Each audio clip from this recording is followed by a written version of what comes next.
7화의 마지막 장면은 나비 효과가 되어 엄청난 결과로 파라를 뒤집어 놨습니다.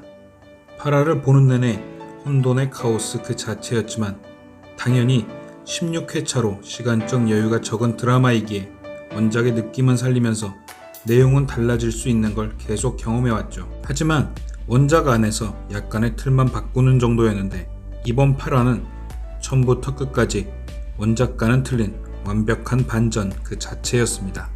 자, 그럼 이태원 클라스 8화 리뷰 시작합니다. 7화의 끝부분에서 이어지는 통화로 시작된 8화.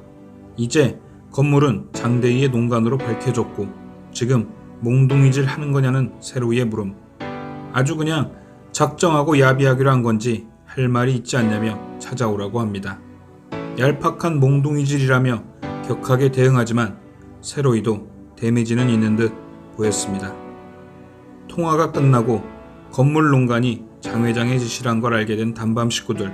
하필이면 이때 얼음을 빌리러 온 수아와 근수에게 짜증 섞인 불만을 쏟아내는 이서. 엄한데 화풀이하는 이서에게 냅다 한마디 날리는 세로이. 7화까지는 분위기 좋았는데 초반부터 대립각이네요. 하긴 성격이 상극이니 엄한 얼음통에 화풀이하고 이서는 무단 조퇴를 합니다. 씁쓸한 기분만 느끼고 매장으로 돌아온 수아에게 집적대는 근원. 참 눈치도 없는 근원이 이제는 얄밉다기보다 가끔 안쓰러울 정도로 동네북이죠. 어쨌든 세로이가 아닌 아버지 같은 사람을 돌아가시게 한 게 널 싫어하는 이유라고 면전에 얘기해주니 또다시 쭈그러지는 우리 쭈구리 근원씨. 한편 세로이는 장가 본사를 방문하는데 장가 본사마저도 파리 패션위크로 만들어버리는 모습으로 등장합니다. 설전을 벌이는 장대희와 박세로이. 하지만 세로이는 옛날 그 고등학생 세로이가 아니죠. 장대희 회장의 말 한마디 한마디를 다 받아쳐버리는 세로이. 어떻게 하면 단밤을 그냥 두겠냐는 세로이의 물음에 우리의 무릎 성애자, 무릎 스토커 장 회장님은 또 무릎을 꿇으라 합니다. 무릎 진짜 좋아하셔. 하지만 세로이는 자신의 힘은 돈이 아니라 사람이라며 그 사람들 때문에 내가 계속 강해지는 거라고, 이 상황을 끝내고 싶다면 네가 무릎을 꿇으라며 한방 제대로 먹은 장 회장을 뒤로 한 채 멋지게 패션쇼장 장 회장 사무실에서 나옵니다. 이어지는 출근길, 근수는 이서를 만납니다. 그동안의 모습보다는 훨씬 더 원작에 가까운 까칠 그 자체가 된 이서. 세로이를 사랑하게 되면서 세로이에게 피해를 끼치는 인물들에겐 더 적대적이 됩니다. 도대체 왜 이러냐는 근수에게 결국 세로이와 장가 사람들의 사연을 이야기해주고, 한편 장가에서는 수아가 장 회장에게 한 소리 했다가 눈에서 나오는 레이저를 맞습니다. 기분이 꿀꿀한 단밤 식구들은 회식을 즐기고 서당계 3년이면 풍어를 읊는다고 승권은 세로이와 토니에게 한국 클럽에 대한 모든 것을 가르치고 있습니다. 한편 이서에게 사연을 들은 후 계속 처져 있는 근수에게 너희 형과 아버지 그리고 나와의 일이지 너는 상관이 없다며 기댈 곳이 필요해 보인 너에게 힘이 돼주고 싶었을 뿐이었다고 이야기를 합니다. 이에 근수도 형이었다면 당연히 그렇게 생각했을 것 같다고 둘은 따뜻한 포옹을 하며 이야기를 마칩니다. 8화에서 유일하게 원작에 나온 장면인데 대사만 같을 뿐 의미는 전혀 틀린 게 되네요.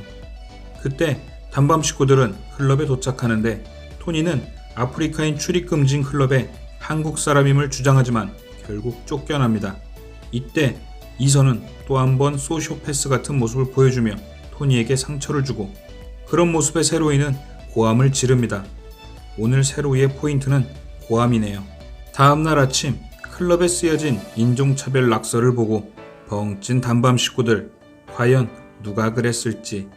이태원에서 장사하는 사람답게 아침부터 그래피티를 그리고 온 세로이. 호진이는 장사를 접고 투자를 권유하지만 세로이에게 가게는 장사 그 이상의 것, 장사를 접는 것이 아니라 장가에 투자했던 돈의 일부를 찾자고 합니다. 한편 가게 옥상에서 대화 중인 이서와 근수. 자기가 단밤을 나가는 조건으로 아버지께 단밤을 놔달라고 하면 어떠냐는 근수 말에 이서는 손까지 잡아주며 고맙다고 하죠. 이 장면에서 진짜 소시오패스 그 자체였죠. 자기를 좋아하는 남자를, 자기가 좋아하는 남자를 위해 인정 없이 보내버리는 그녀. 단밤 홀로 돌아온 근수와 이서.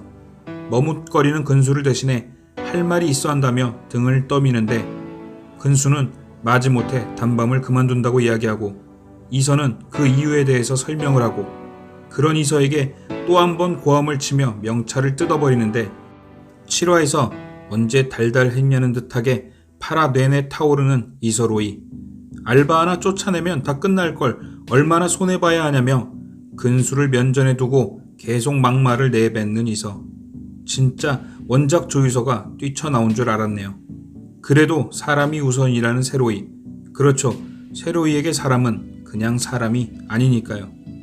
단밤에 인생을 걸었다며 근본적인 대안이 있냐며 울부짖는 이서. 그런 이서에게 나지막하게 한마디 하는 세로이. 이태원에 건물을 살 거야. 뚜둔 뚜둔 뚜둔 뚜둔. 할 말을 잃은 단밤 식구들. 수아는 이서에게 할 말이 있다고 불러내고 세로이를 좋아한다면 세로이가 가는 길에 같이 걸어가 주는 게 맞다고 조언인 듯 조언 아닌 조언 같은 말들을 해줍니다. 뭔가 깨달은 것 같은 이서. 길에서 갑자기 깨우침을 한 듯 달리기 시작합니다. 도착한 곳은 근수가 살고 있는 고시원. 근수에게 삐져있냐며 되지도 않는 애교를 부리는 이서를 보며 어이없어 벙찌는 근수. 사과를 하러 온 줄 알았던 이서는 뜬금없이 근수에게 세로이를 사랑한다고 말하며 민폐 같은 너와 잘 지내려는 이유도 세로이가 가는 길을 함께 가기 위함이라고 방해하지 말라며 웃으며 협박을 합니다. 결국 파라 내내 격하게 대립했던 이서로이는 다른 길을 가고 있다는 걸 보여주는 것이고 함께하기로 맘먹은 이서가 얼마나 큰 결정을 한 것인지 보여주기 위한 밑밥이었던 거죠. 한편 주민센터에서는 김토니가 국가공권력에 도전 중이고 본전도 못 건지고 돌아섭니다. 그때 단밤에서는 달라진 이서의 모습에 다들 놀라고 있고 마침 도착한 이서와 토니는 또다시 인종 문제로 토론을 하지만 이번에는 토니에게 사과를 하며 따뜻한 모습을 보여주는 이서. 무언가 달라져가는 이서에게 세로이는 다시 매니저 명찰을 돌려줍니다. 훈훈한 단밤과는 달리 장가는 여전히 무거운데요. 단밤 자리에 새로운 임차인이 왔다고 보고하는 실장님. 그럼 일단 단밤은 가게를 뺀 시점까지 점프를 했군요. 우리 사랑스러운 쭈구리 근원이는 본때를 보여야 한다며 이사 간 곳도 건물을 살 거냐 묻고 장 회장은 실장에게 조용히 어디인지 묻습니다. 이에 실장님은 머뭇거리며 경리단길에 건물을 샀다고 알리고 근원이와 장 회장은 뒤통수를 맞은 듯 벙쪄버립니다. 그렇죠. 결국 세로이가 초반에 말했듯이 장 회장은 아무것도 뺏지 못했네요. 그와 더불어 세로이가 말한 대로 두 번 다시 이런 일이 없을 근본적인 대안을 찾았다는 걸 두 부자의 똥 씹은 얼굴을 보면 알 수 있죠.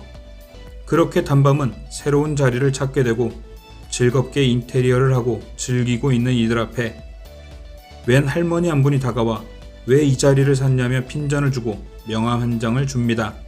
그렇죠. 바로 이분이 그동안 베일에 쌓여있던 등장인물의 사진도 없었던 이태원의 큰손 일수업자 김할머니입니다. 분장이 심해서 누군지 몰라봤었는데 검색해보니 82년생 김지영에서 시어머니로 나왔던 배우 김미경 님이시더군요. 과연 우리의 김할머니께서는 어떤 활약을 보여주실지 새로이 편이시겠죠? 한편 고심에 빠진 장 회장. 하지만 이내 의미심장한 미소를 날리고 그 순간 새로이는 수아에게 이서 없는 단밤은 생각 못한다는 장면이 나옵니다. 그리고 누군가 장 회장의 사무실로 걸어가는데 문이 삐거덕 열리며 들어오는 사람을 보고 놀라 일어나는 쭈구 아니 근원. 문 앞에 서 있는 건 다름 아닌 환하게 웃고 있는 이서. 파라는 원작과 너무 틀려 멘붕이기도 했지만 어차피 웹툰과 드라마는 틀린 것. 저는 새롭게 다가오는 이태원 클라스. 조금 늘어지는 감도 없진 않았지만 대만족이었습니다. 앞으로 어떻게 전개가 이어질지 기대가 되네요. 오늘도 시청해주셔서 감사합니다. 이서로이를 응원하는 오늘 뭔일 이슈였습니다.